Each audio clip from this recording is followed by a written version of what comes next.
An extraordinary moment in Malaysia. Anwar Ibrahim is back. His first moments of freedom after years in jail. Now he's a prime minister in waiting.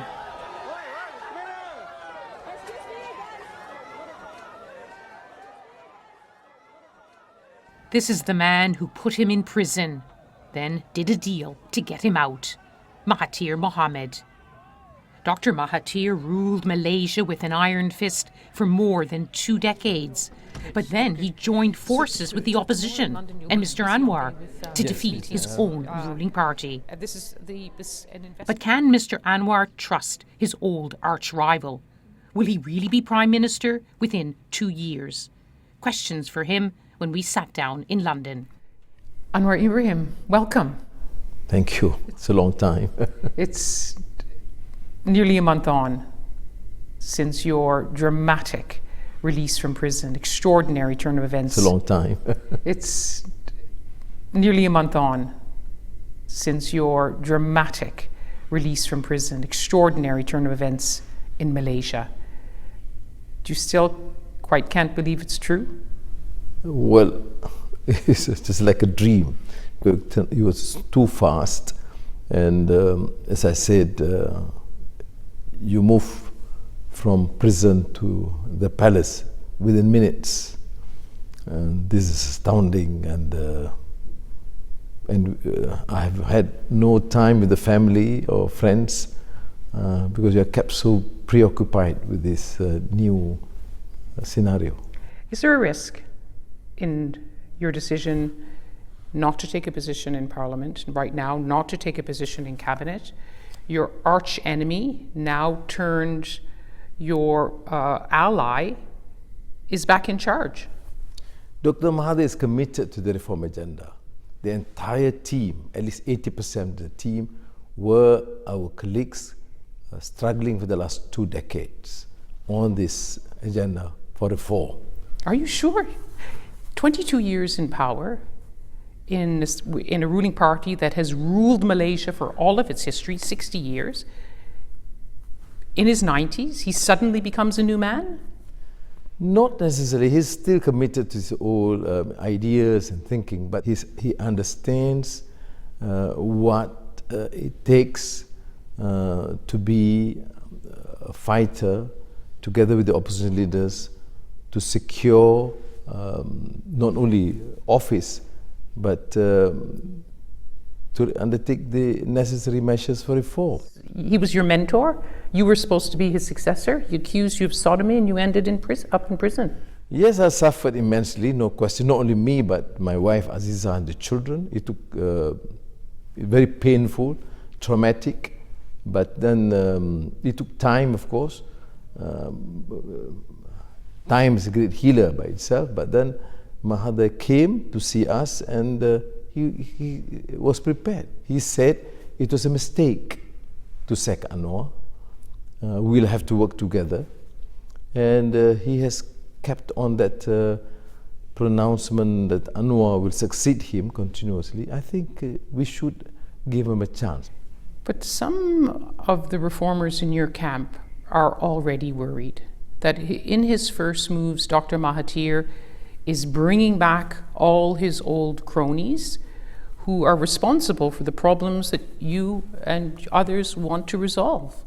Yes, I wouldn't deny that. I raised this issue with him. He said, yes, they have probably baggage, but they have a better understanding, they can contribute. But my position is because I want a peaceful transition, therefore I have to give him that space and latitude to lead effectively.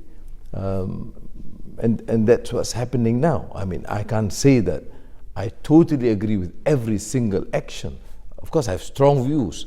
So you're a little bit worried. Do you worry he's using you to get what he wants? In this political process, Lisa, we use one another. What is important. Did he use you, do you think? Yes, in a way, because he required, my colleagues in the opposition wanted my support. He was committed to the agenda. So it's okay for me to be used as long as we move and mature as a democracy, we rid the country of corruption and all the excesses that have taken place in the past. How can you committed to the agenda, as you say, it's your agenda, the reformists' agenda. How can you be sure? For example, it's being said that you expect to be Prime Minister within 2 years. Do you have that in writing? Yes, probably not the time frame, because I wasn't supportive of the whole idea of the time frame. Would make a Prime Minister, a lame duck Prime Minister. We want Mahathir at this critical juncture, an effective Prime Minister.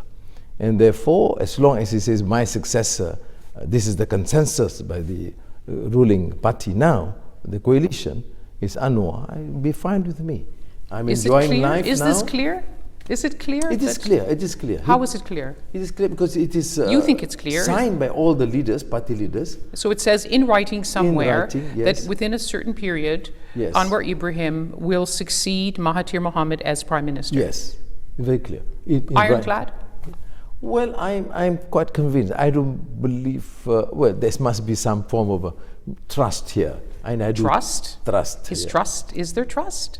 There you trust yes. Mahathir Mohamad after all that he did to you, to your family? Yeah, I mean, we have to move on. So when did it start, this extraordinary turn of events with Mahathir, Prime Minister Mahathir now reaching out to you? When I was in court, I was still in prison, and he came up to me respectfully and said, look, Anwar, we have a problem with this government, this country. It is going to the dogs. I said, okay. I was polite, non-committal. It's a good Asian smile. It was tough. But my two daughters were crying because they could not comprehend, as I said. But after that, I then talked to them. I mean, you love me. You suffered. We all suffered. They denied visits to your family. It was cruel. It was, because the prison conditions were atrocious. No access, no contact, and it was daily abuse in the media, and they suffered. It said, it's about politics, but it's also a very personal issue. And it said that 2 stubborn men were finally brought together by 2 women, your wives. Yeah, it's true. It's true, because Aziza has a very, not only cordial, but wonderfully close relationship with Siti Hasma, Mahathir's wife. So she encouraged you, and Mahathir's wife encouraged him? Yeah, I mean, she did. Of course, it wasn't easy initially, but then when we started discussing and arguing, it's not the Aziza that I used to know before I went to prison the last time. She was a good Asian wife, ophthalmologist, but then she had to endure this years of hardship and abuse. She was hardened. So arguing with her, discussing with her, it's not that easy as I had experienced prior to my incarceration. So she started talking to party leaders because I was still in jail, you know. I cannot claim too much credit. I just say yes or no, agreeable or not, but there must be forces within the leadership that has to convince. Our hardcore reformists were tough. No way could we just even suggest. During my first meeting with Mahathir in court, some were just like going berserk. They were just angry and even shouting, yelling, you see. And they could not just comprehend why I could then attempt to meet and compromise with this man. But now, Alhamdulillah, we say that they are with us. Thanks be to God. Understand. Yes. And finally, the most reluctant of all, your daughter, Nur Issa, who's a member of parliament, the new generation of Malaysian women. She did the deal finally, or was part of the deal here in London. Yes, because she, quite personal, let me share this with you, Lisa, that during the first meeting, she came into the witness room 10 minutes after my initial discussion with Mahathir. She walked across, did not look or greet Mahathir, embraced me, and just sat down at the end. I had to blink at her, appealing, my dear, loving daughter, can you at least greet the man? So he came, nodded, hello sir, and sat down. She took it with a position like, such as, we are going to work with you. For what? Are you just using us, or are you committed to this agenda? In all honesty, it was a very difficult decision, very painful decision. I had, alone in the solitary confinement in prison, I was just distraught. Even at certain times, even despair. Is this the right move? And do you still anguish like that, and when you're on your own now, those still questions are swirling around in your head? No, certainly not. You feel now absolutely you made the right decision? Yes, when we saw this move prior to after the nominations and could see that Mahathir, they decided to go down, the man at 92 at that time, and went ahead. And not the Mahathir that I knew, to say that, I made a mistake, give me a chance to make amends. That's not Mahathir. Mahathir used to make no mistakes. He's like the Trump of these days. He's a new Mahathir. People don't change that late in life, especially people who, like him, have been in power for so long and known for their authoritarian rule. I'm right. Well, Lisa, you're not far from being wrong, because nobody should expect Mahathir to be the new liberal Democrat. No. But on the fundamental issues, like judicial independence, media freedom, and economic policy that's more accountable, these things he has shifted for sure. So you want to be Prime Minister? Well, that's the consensus right now. You want to be Prime Minister? I had a struggle, and I think I should be given a chance later to execute our plans. I'm determined that Malaysia must mature as a democracy, but democracies can be abused. I prefer the term democratic accountability. But hard. It's what an astonishing story. 60 years in power and the ruling party is ousted. But the system that grew in those decades is still there. Yes, the system's entrenched. And in my latest discussions with Mahathir, we understand and concede that. That is why he said some of the key personalities in the civil service, in government, have to be kept for some time. This was not the revolution in the real context where there's a toppling of the old regime, but this is a peaceful transition, which means it will take a few months or years to undertake this reform. And there will be resistance. There will be resistance. They are resistant. In some ways, is Anwar Ibrahim using Mahathir Mohamad?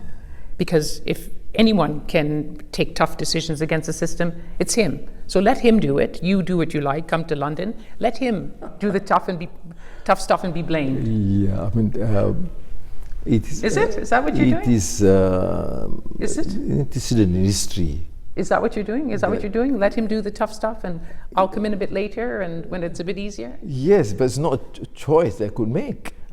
The consensus was that I should be Prime Minister, but I was in jail. Now, because I was in jail. But you're out now. Yes, out now, and I need to go through by-elections. But you have a job. It's called Prime Minister in Waiting. It's a new job in Malaysia. Yes. And you're getting hit from both sides. People are saying, why aren't you doing this? Or when you do something, they say, why is he doing this? When you don't do something, they say, why isn't he doing this? It's true, but we are living in a different environment. It's a democratic environment. You see, they say, why are you traveling? You have to work. If I stay at home, then they say, why are you bothering so many things? You wait for your turn. So you do what is right. And I think it's time for me to at least relax and enjoy a bit. With the family and with the friends. And I think this is a good preparation too, talking to business community, political leaders. Have you decided what you want to do? For example, are you going to take a seat in Parliament? Yes. You will. I'll have to do. I'll In have a few to months? Do that. In a few months' In time? a few months, yeah, in a few months, a bit later, because we have not considered if we see it and where's the process. Who will vacate for you? Work a number of volunteers. Your daughter? No, not necessarily, because then she is an upcoming political leader, so it is certainly not fair to suggest that. All the focus is on, will Mahathir Mohamad give power to you? But what if people looked at it in a different way and say, why should Dr. Aziza, your wife, give power to you? Why doesn't she stay? All right. Now, firstly, they also raise questions. Why must Mahathir surrender power if he's doing well? Okay. Second question is, why must Aziza again having to concede power? Now, but Aziza came in with a clear categorical position that at the right time she would allow me to take over. But if she happens to do extremely well and the consensus that she has to continue, I'll have to wait. Because can you have Anwar Ibrahim, Dr. Aziza and Nur Lyse all in power? You'd have a dynasty. No, because Aziza has made very clear that the moment I assume premiership, she will resign, because enough to do as a wife of a prime minister, the social services, welfare. Nur Lyse have declined all appointments.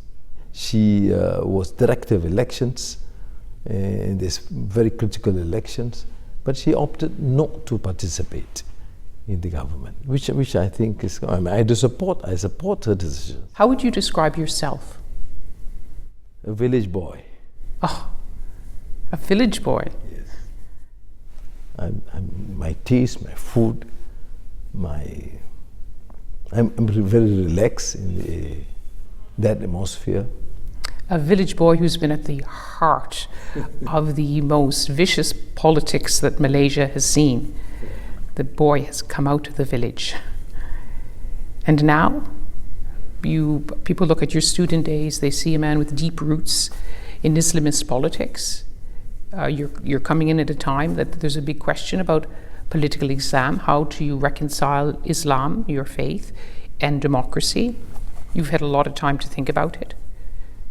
Yeah, my approach is slightly different, because when people say political Islam is not democratic, you say you're a Democrat, you're not Islamist. To the contrary, my initial exposure and activity within the Islamic community, to me, certainly is an advantage. I memorize the Quran because it's a matter of faith.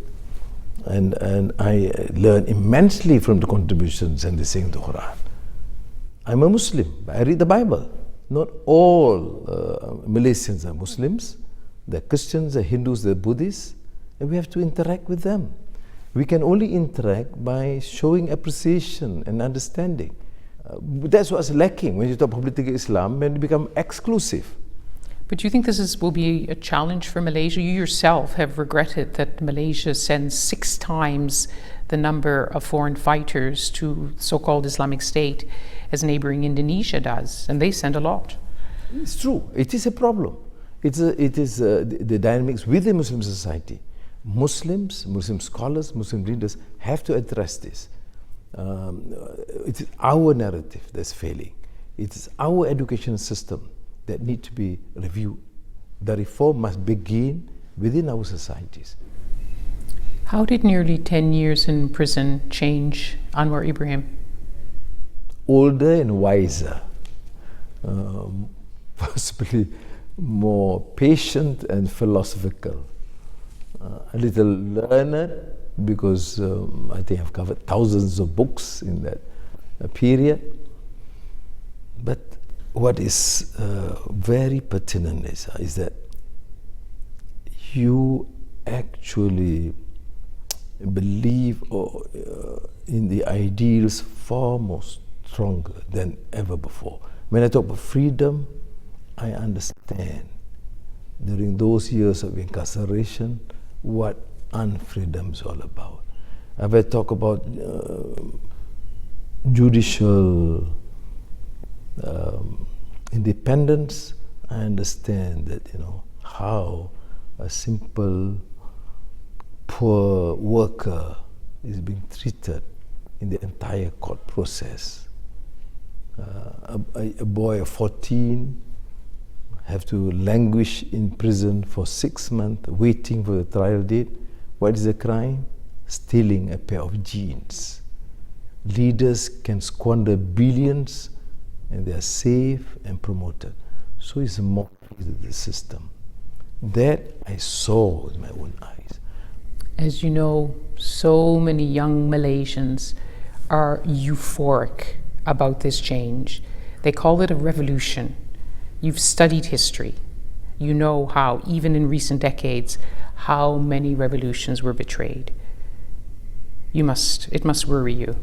It is worrying. I think that the people must always be reminded and alerted that they support not individuals, but an agenda.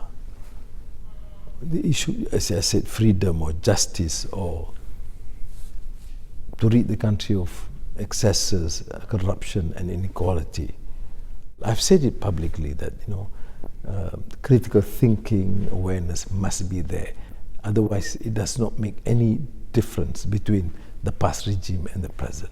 I'm optimistic, therefore, people are now, it is a new generation. The young are very supportive, euphoric, but they know what they want. And you're convinced there'll be a happy ending? Well, the trend is towards that. I'm thrilled after these few weeks of what has happened. I mean, of course, it's a democratic environment. People tend to be cynical, critical. We have to accept the new realities. A lot of my colleagues, when I see the world, the people are critical, this and that, I say, look, you are not in Malaysia last month or last year. It's a new Malaysia. People just can say whatever they like. I'm happy that the country is moving in the right direction. I've learned a lot in life. I have no regrets. I thought I had to make the decision. Crazy it may seem to many people. Many friends have appealed, told me, Anwar, please, for goodness sake, don't go back. We know and understand your system. You will go to jail. What do you want to prove? Nothing more to prove. You have suffered enough. My answer to that, my response has been consistent. If Anwar gets out, get a lucrative job overseas, okay, but what about the young? You want them to continue the struggle and with the leader enjoying life outside. You can't. So I had to endure. Crazy as I am, but then I thought it was the right decision. Anwar Ibrahim, thank you. Well, thank you, Lisa.